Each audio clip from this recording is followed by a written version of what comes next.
The world will tell you it's the thought that counts. Is it? Or perhaps that's not sufficient, that you had good intentions. Maybe the action is more important than the intentions.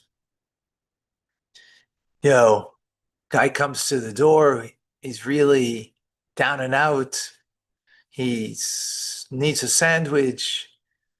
Knocking on the door, the person opens up the door. He tells him, "Oh, I'm really hungry. Maybe you have a sandwich?" Not even asking for money for a sandwich.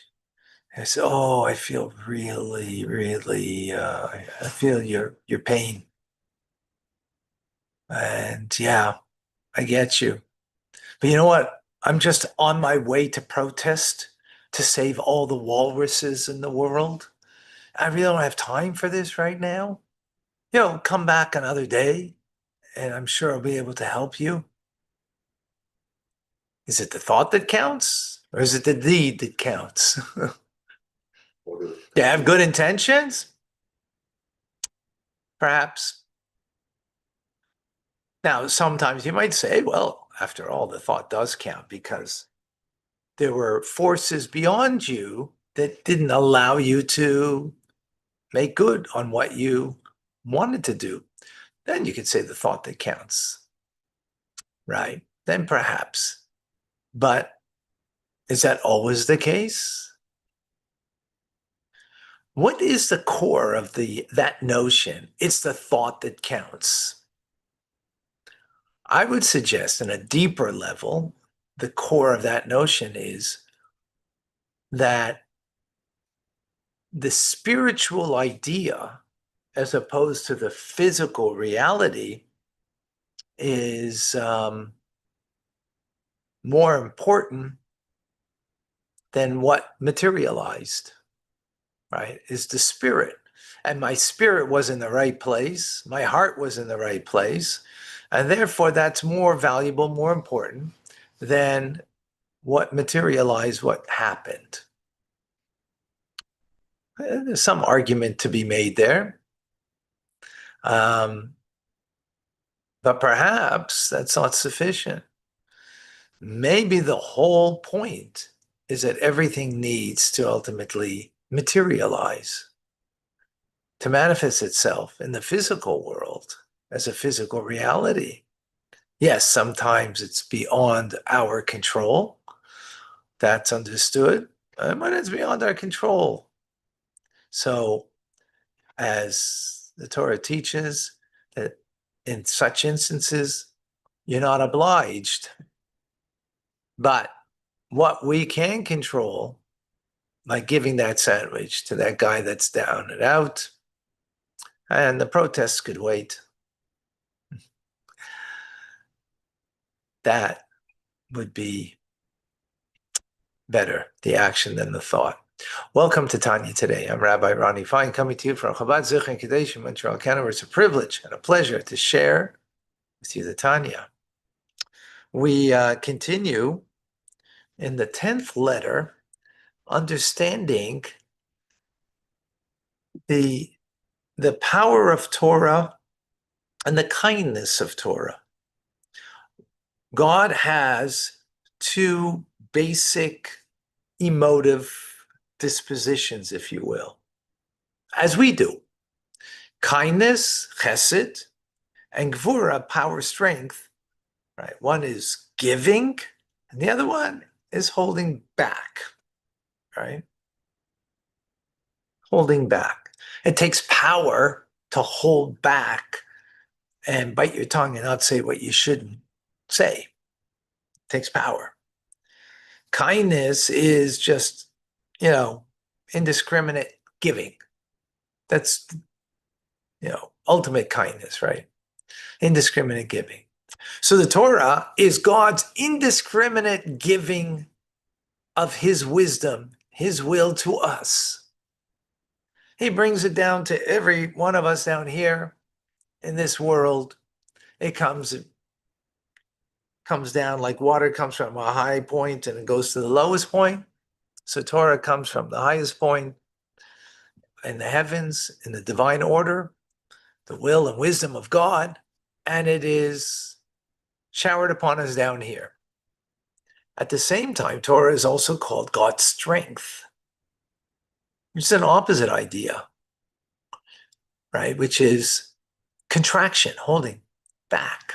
As a matter of fact, when a person wants to show their strength, they make a muscle, right? What are you doing when you're making a muscle?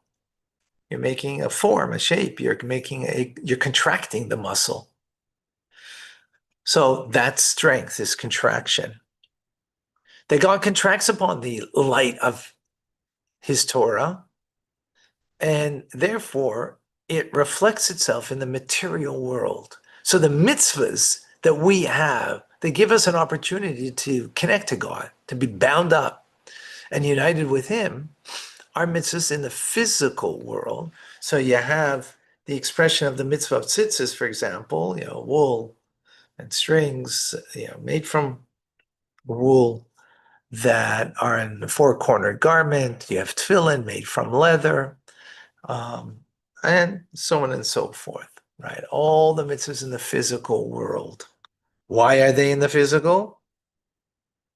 Because to connect to God, one needs to do the physical act to bring the presence of God in our lives and into the world.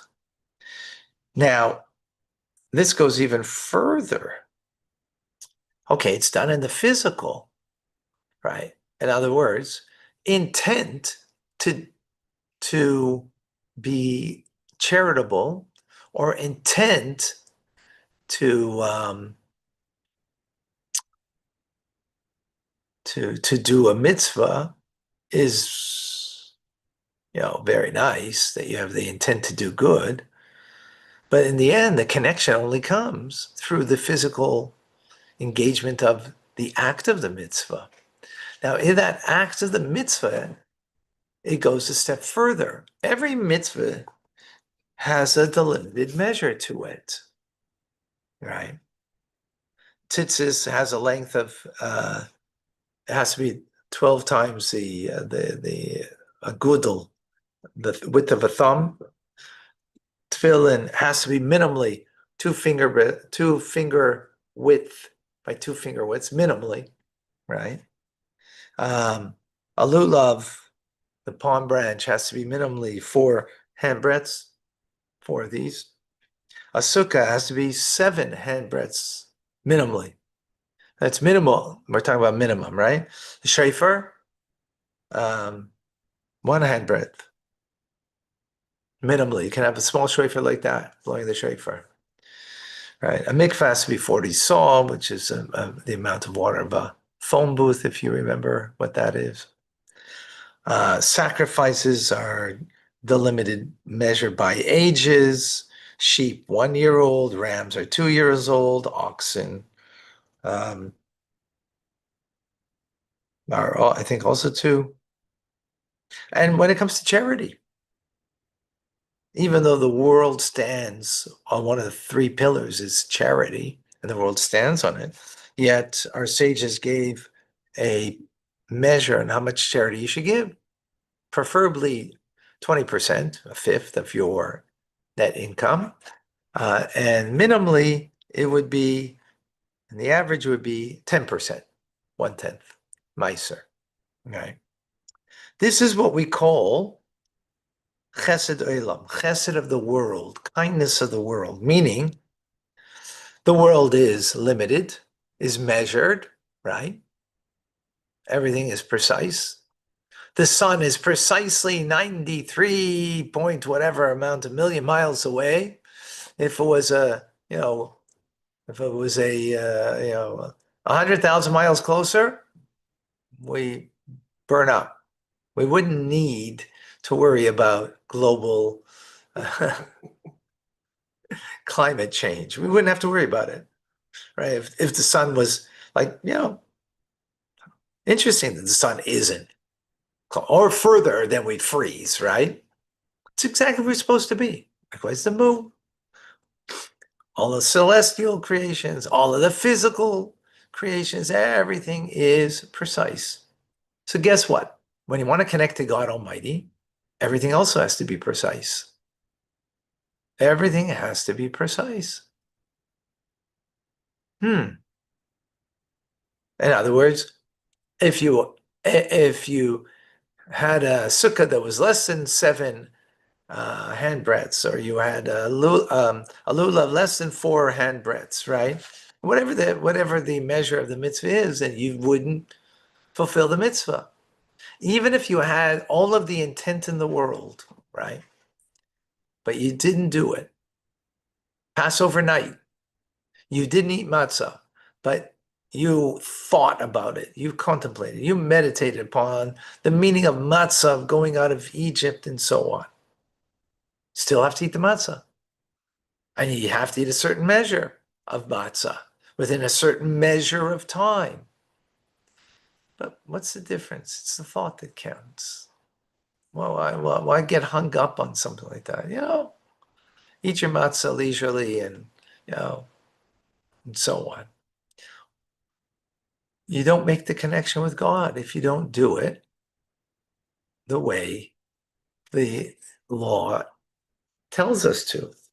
And the reason is, as we just explained, is because the Torah is not only an expression of God's kindness, which it is, and God's kindness would mean that his Torah would not express itself in a material world, or it would just be the thought, I had a kind thought towards God, done, finished.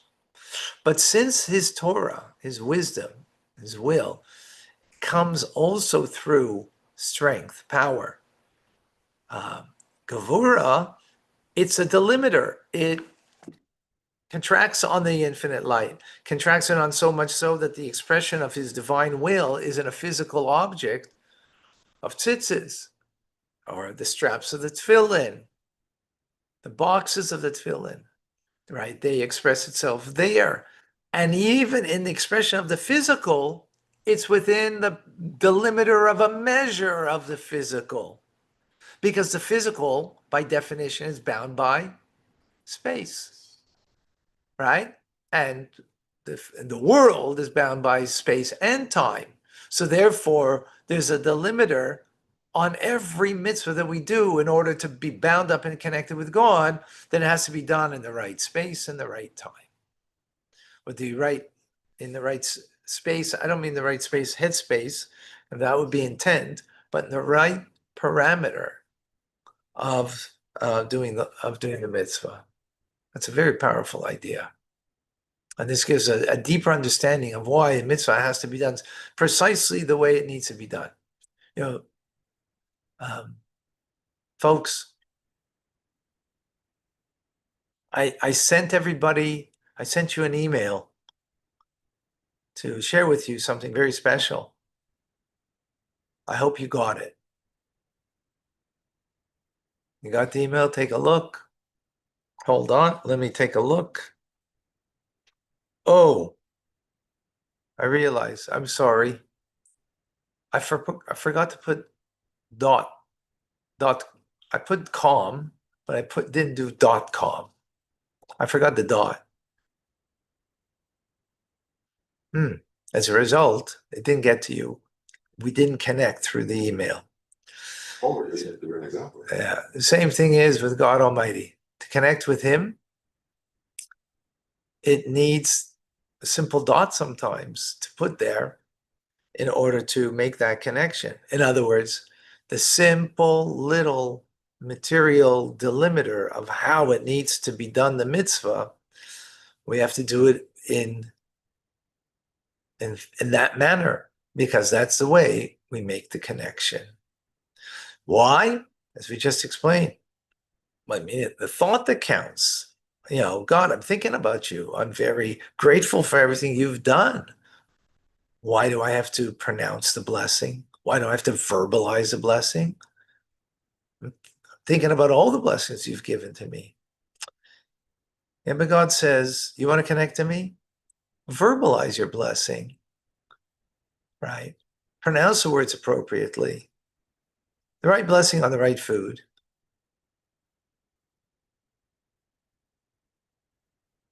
And that way we make the divine connection with God Almighty through the act done with its parameters, we make a beautiful divine connection.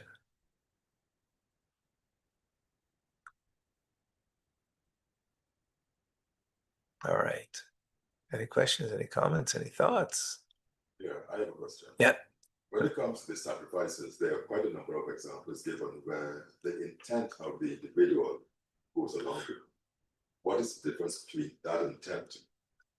You may tend to eat a sacrifice that should have been done one day or another, as opposed, because in that case, it's definitely the thought counts, Right. as opposed to what we're living in.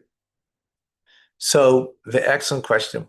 We just learned in Rambam, right, about pigul, right? That if you had a thought that you're going to eat the sacrifice on the second day, right, but you're not, and it can only be eaten on one day, that itself, just that thought itself, disqualifies the sacrifice, right? So you see, thought matters, thought counts, absolutely. But that's only on the physical act that you're doing. In other words, of course, our intent matters. Intention is very important to the observance of a mitzvah. But that's only upon the delimiter of the mitzvah first, of the physical act of the mitzvah. In other words, as a matter of fact, we learned, right? If you had the wrong intention about when you're going to eat the meat of that sacrifice, for example, right? And it was an invalid sacrifice, not pigul, then it would be pigul, right? And which means it wouldn't be premature, passing from the hands of heaven, right?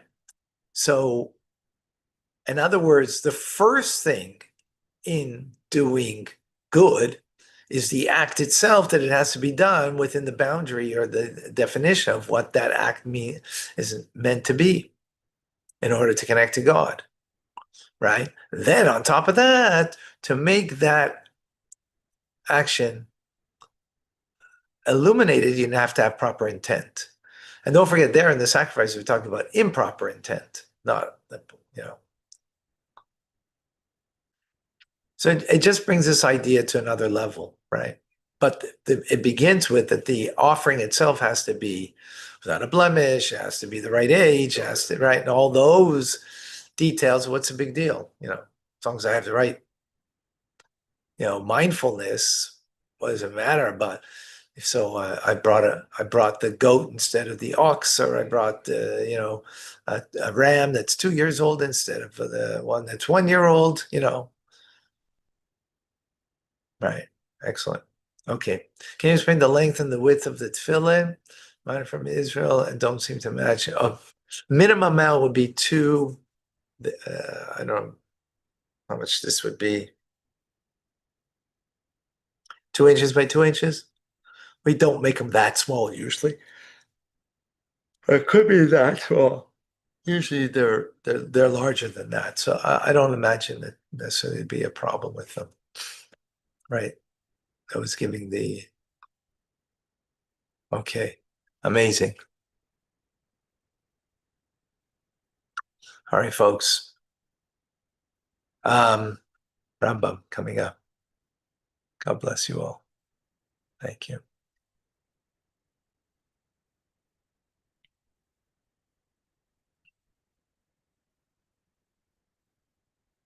All right.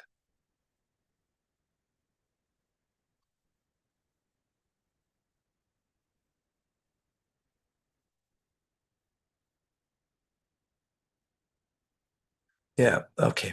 Thank you.